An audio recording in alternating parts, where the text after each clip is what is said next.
क्या हुआ जब अयोध्या धाम पहुंची सैकड़ों वानरों की सेना राम मंदिर प्राण प्रतिष्ठा से पूर्व ऐसा चमत्कार देखकर सभी लोगों के रोंगटे खड़े हो गए। आगे बढ़ने से पहले अगर आप भी एक सच्चे सनातनी हैं तो इस वीडियो को लाइक करके कमेंट बॉक्स में जय श्री राम अवश्य लिखें। भारत के इतिहास में 22 जनवरी 2024 का दिन सुनहरे अक्षरों में दर्ज किया जाएगा। ये पल सभी के लिए बहुत ही खास और ऐतिहासिक होने वाला है। सभी राम भक्त इस ऐतिहासिक पल के साक्षी बनेंगे।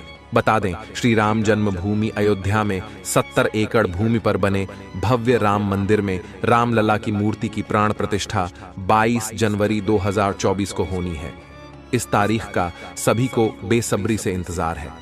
लगातार भक्तों में मंदिर के उद्घाटन की उत्सुकता बढ़ती जा रही है। साथ ही अयोध्या के अलावा भी पूरे देश के कोने कोने में हर्षोल्लास देखने को मिल रहा है। इस भव्य कार्यक्रम की तैयारियां अंतिम दौर में है। राम मंदिर की प्राण प्रतिष्ठा का कार्यक्रम हफ्ते भर चलेगा। प्रभु श्री राम ने रामेश्वरम से श्रीलंका तक जाने के लिए राम सेतु का निर्माण किया था। तब उस राम सेतु को बनाने के लिए वानर सेना ने महत्वपूर्ण भूमिका निभाई थी। ऐसा भी कह सकते हैं, बिना वानर सेना के राम सेतु बनना असंभव था। साथ ही साथ अन्य कई पशु पक्षियों ने भी राम सेतु बनाने में अपना अनमोल योगदान दिया था, जिसमें कई गिलहरियां, भालू व गिद्ध पक्षी भी शामिल थे। यानी कि सभी की मेहनत का परिणाम हमें एक मजबूत राम सेतु के तौर पर देखने को मिलता है। इसके बाद प्रभु श्री राम ने रावण का वध किया और पुनः अयोध्या लौटे। तब धूमधाम से दीपावली का पर्व मनाया गया। लेकिन दोस्तों, वही दीपावली का पर्व एक बार फिर से होने जा रहा है, क्योंकि 500 वर्षों का कड़ा संघर्ष अब सफल हो चुका है। 22 जनवरी 2024 को राम मंदिर में राम की प्राण प्रतिष्ठा होने वाली है। हम हिंदुओं के लिए यह बहुत दुखद की बात है कि जीते जी हमारे प्रभु राम लल्ला को तंबू में रहना पड़ा। लेकिन कहते हैं, न सच्चाई को कितना भी दबाया जाए, एक दिन वह सामने जरूर आती है। अब जैसे जैसे प्राण प्रतिष्ठा का समय नजदीक आ रहा है, वैसे वैसे कई चमत्कार अयोध्या में देखने को मिल रहे हैं। हाल ही में गिद्धों का बहुत बड़ा झुंड अयोध्या में देखा गया है। ऐसा कह रहे हैं यह गिद्ध कई सालों पहले विलुप्त हो चुके थे, लेकिन अचानक से इन गिद्धों का सामने आना रामायण से जुड़ा बहुत बड़ा चमत्कार बताया जा रहा है। साथ ही साथ अयोध्या के लोग इन्हें जटायु का वंशज बता रहे हैं और उनकी पूजा कर रहे हैं। लेकिन दोस्तों, अयोध्या राम मंदिर के आसपास वानरों को भी बड़ी संख्या में देखा जा रहा है। आज से पहले इतने वानर इस क्षेत्र में कभी नहीं दिखाई दिए, लेकिन जैसे जैसे प्राण प्रतिष्ठा का समय नजदीक आ रहा है, सैकड़ों के झुंड में वानर राम मंदिर पहुंच रहे हैं। हनुमान जी को भी वानर का ही रूप कहा जाता है। साथ ही साथ लंका पर विजय हासिल करने के लिए प्रभु श्री राम का साथ भी वानर सेना ने ही दिया था। यानी कि राम जी का वानरों के साथ सीधा संबंध है। जब उनकी मुलाकात सुग्रीव के साथ हुई, तब उन्हें एक नई दिशा मिली, एक नई सेना मिली, लंका पर विजय पाने का एक हौसला मिला। अगर यह वानर नहीं होते तो लंका पर विजय पाना मुश्किल था। लेकिन दोस्तों, अब जब एक बार पुनः श्री राम अपने धाम लौट रहे हैं, तो उनके साथ कई वानर भी अयोध्या नगरी में आते दिखाई दे रहे हैं। हाल ही में लाल मुंह के वानरों के कई झुंड अयोध्या राम मंदिर के आसपास देखे गए हैं। साथ ही साथ कुछ भालू भी, जिन्हें जामवंत का रूप कहा जा रहा है, वह अचानक से इस क्षेत्र में पाए गए हैं। दिन प्रतिदिन अयोध्या में काफी चमत्कार बढ़ रहे हैं। ऐसे पात्र जिनका संबंध रामायण के साथ जुड़ा हुआ है, जब वह एक एक करके सामने आ रहे हैं तो सभी लोग बड़े हैरान हैं। भगवान राम और रावण के बीच लंका में जो जबरदस्त युद्ध हुआ, उसमें एक ओर थी बलशालियों से भरी रावण की सेना, जिसे बहुत ताकतवर माना जाता था। दूसरी ओर राम के पास एक ऐसी सेना थी जिसने इससे पहले शायद ऐसा कोई युद्ध नहीं लड़ा था। युद्ध में वो पारंगत भी नहीं थी। ये वानर सैनिकों वाली सेना थी। रावण ने पहले इस सेना की हंसी उड़ाई, फिर राम की वानर सेना से दुश्मन के छक्के छुड़ा दिए। ये युद्ध जीता। लेकिन इस शानदार विजय के बाद वानर सेना का क्या हुआ, ये किसी को नहीं मालूम। भगवान राम जब युद्ध करने के लिए लंका पहुंचे, उन्होंने रावण की मजबूत सेना के खिलाफ युद्ध शुरू किया, तो उनकी सेना में केवल वानर थे। इस सेना को राम और लक्ष्मण ने मोटे तौर पर दीक्षित किया। युद्ध में जीत के बाद ये लंबी चौड़ी सेना कहां चली गई? वाल्मीकि रामायण के अनुसार श्री राम रावण युद्ध में वानर सेना की महत्वपूर्ण भूमिका थी।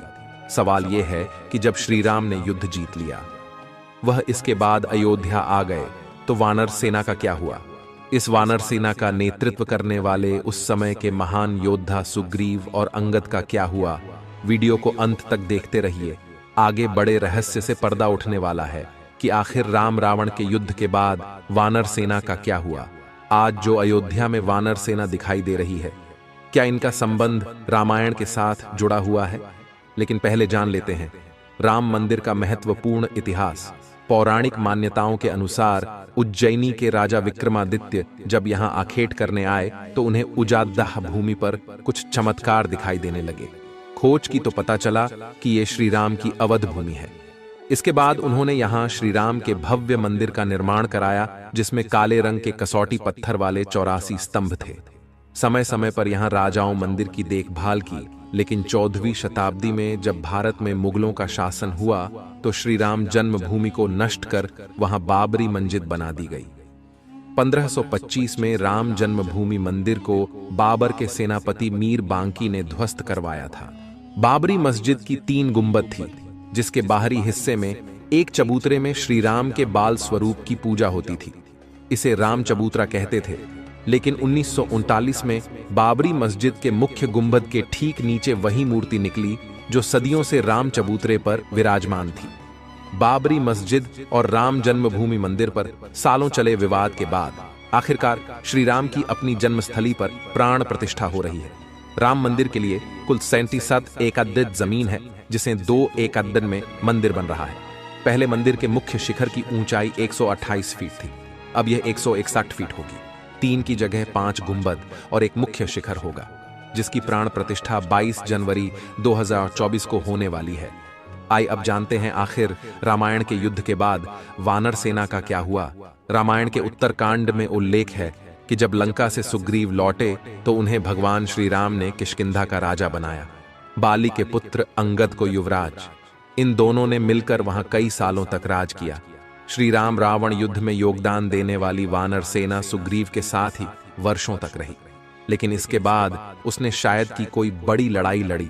हालांकि इस वानर सेना में अहम पदों पर रहे सभी लोग किष्किंधा में अहम जिम्मेदारियों में जरूर रहे। वानर सेना में महत्वपूर्ण योगदान देने वाले नल नील कई वर्षों तक सुग्रीव के राज्य में मंत्री पद पर सुशोभित रहे, तो युवराज अंगद और सुग्रीव ने मिलकर किष्किंधा के राज्य को और बढ़ाया। गौरतलब है कि किष्किंधा आज भी है। किष्किंधा कर्नाटक में तुंगभद्रा नदी के किनारे है। ये बेल्लारी जिले में आता है, जबकि विश्व प्रसिद्ध हम्पी के बिल्कुल पास में है। इसके आसपास प्राकृतिक खूबसूरती बिखरी हुई है। किष्किंधा के आसपास आज भी ऐसे कई गुफाएं हैं और जगह हैं जहां राम और लक्ष्मण रुके थे। वहीं किष्किंधा में वो गुफाएं भी हैं जहां वानर साम्राज्य था। इन गुफाओं में अंदर रहने की खूब जगह है। जब ये पक्का हो गया कि सीता को रावण ने कैद करके लंका में रखा हुआ है, तो श्री राम ने हनुमान और सुग्रीव की मदद से वानर सेना का गठन किया। लंका की ओर चल पड़े। तमिलनाडु की एक लंबी तटरेखा है जो लगभग 1000 किमी तक विस्तारित है। वानर सेना में वानरों के अलग अलग झुंड थे। हर झुंड का एक सेनापति था, जिसे यूथपति कहा जाता था। यूथ अर्थात झुंड। लंका पर चढ़ाई के लिए सुग्रीव ने ही वानर तथा रक्ष सेना का प्रबंध किया। बताया जाता है कि यह वानर सेना जुटाई गई थी। यह संख्या में करीब 1 लाख के आसपास थी। माना जाता है कि लंका विजय के बाद ये विशाल वानर सेना फिर अपने अपने राज्यों के अधीन हो गई, क्योंकि अयोध्या की राजसभा में राम ने राज्याभिषेक के बाद लंका और किष्किंधा आदि राज्यों को अयोध्या के अधीन करने के प्रस्ताव को ठुकरा दिया था। ये वानर सेना राम के राज्याभिषेक में अयोध्या भी आई, फिर वापस लौट गई। लेकिन अब जब पुनः राम लल्ला के राज्याभिषेक के बारी आ चुकी है, तो पुनः यह विशाल वानर सी अयोध्या आ गई है। यह इतिहास पुनः दोहरा रहा, जिसका सीधा मतलब यही निकलता है कि प्रभु श्री राम के राज्याभिषेक में यह वानर सेना भी मौजूद रहेगी, जिसका संबंध आज से नहीं बल्कि रामायण से है। और जैसे ही प्राण प्रतिष्ठा का कार्यक्रम संपूर्ण होगा, वैसे यह वानर सेना भी अपने अपने राज्य यानी अपने इलाकों में चली जाएगी। यह प्रभु श्री राम का बहुत बड़ा चमत्कार है। श्री राम जन्मभूमि पर बने भव्य मंदिर में अब प्राण प्रतिष्ठा महोत्सव की तैयारियां हो रही हैं।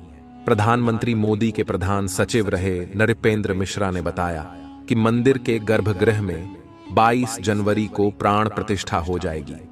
गर्भगृह में 2 मूर्तियां होंगी। एक मूर्ति में श्री राम 5 साल के बालक के तौर पर दर्शन देंगे। बाल्यावस्था वाली मूर्ति की ऊंचाई 51 इंच होगी। दूसरी मूर्ति में रामलला वर्तमान स्वरूप में नजर आएंगे। अभी जो मूर्ति राम मंदिर में है वही रामलला विराजमान के तौर पर सुप्रीम कोर्ट में पक्षकार थे। हर साल जब रामनवमी के दिन दोपहर 12 बजे श्री राम की मूर्ति पर सूरज की किरणें चमक बिखेरेंगी। इसके लिए भवन निर्माण शैली में खास व्यवस्था की गई है। मंदिर के गर्भगृह में रामलला के ललाट पर सूर्य की किरणें खुद ब खुद नहीं पहुंचेंगी। इसके लिए मंदिर के शिखर पर एक छोटी डिवाइस लगाई जाएगी। इस डिवाइस के लिए central building research institute Roorkee और पुणे के एक एस्ट्रोनॉमिकल संस्थान ने मिलकर कंप्यूटराइज्ड प्रोग्रामिंग की है। यह डिवाइस बेंगलुरु में बन रही है। सूरज की किरणें इस डिवाइस पर पड़ेंगी और वहां से रिफ्लेक्ट होकर श्री राम के ललाट पर पहुंचेगी।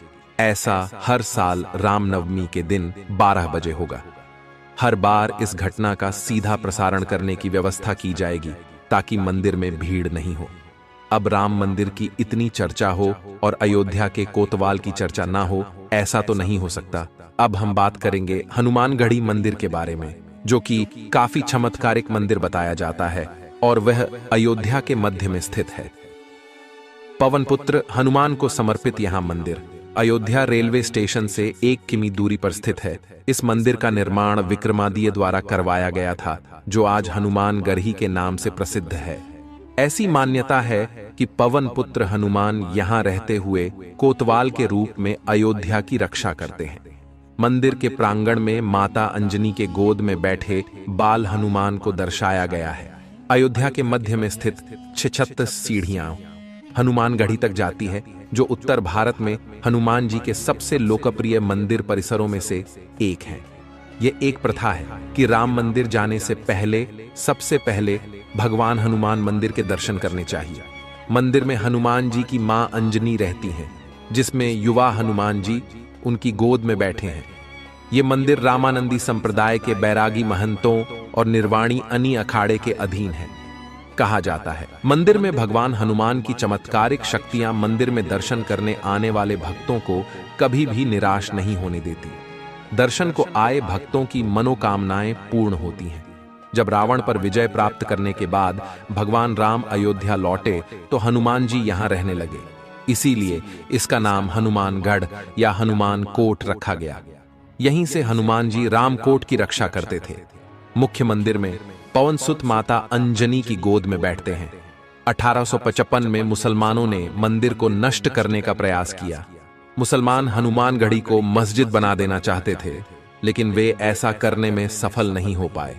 इतिहासकार सर्वपल्ली गोपाल ने कहा है कि 1855 का विवाद बाबरी मस्जिद राम मंदिर स्थल के लिए नहीं, बल्कि हनुमानगढ़ी मंदिर के लिए मुसलमानों और रामानंदी बैरागियों के बीच हुआ था। कहा जाता है नवाब सिराजुद्दौला को एक गंभीर बीमारी हो गई थी। उसका बचना लगभग नामुमकिन था।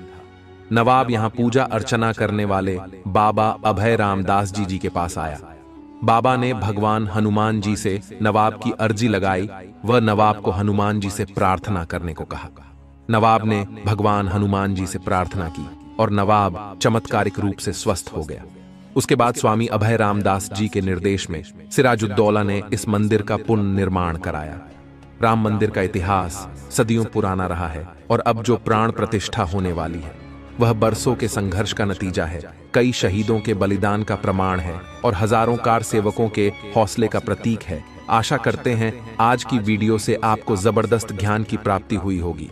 अगर आपको भी वीडियो पसंद आई है तो आप लाइक जरूर करें, कमेंट बॉक्स में जय श्री राम लिखें और हमें सपोर्ट दिखाने के लिए इस चैनल को सब्सक्राइब करके बेल आइकन को प्रेस कर लीजिए। अभी के लिए आप सभी को हर हर महादेव।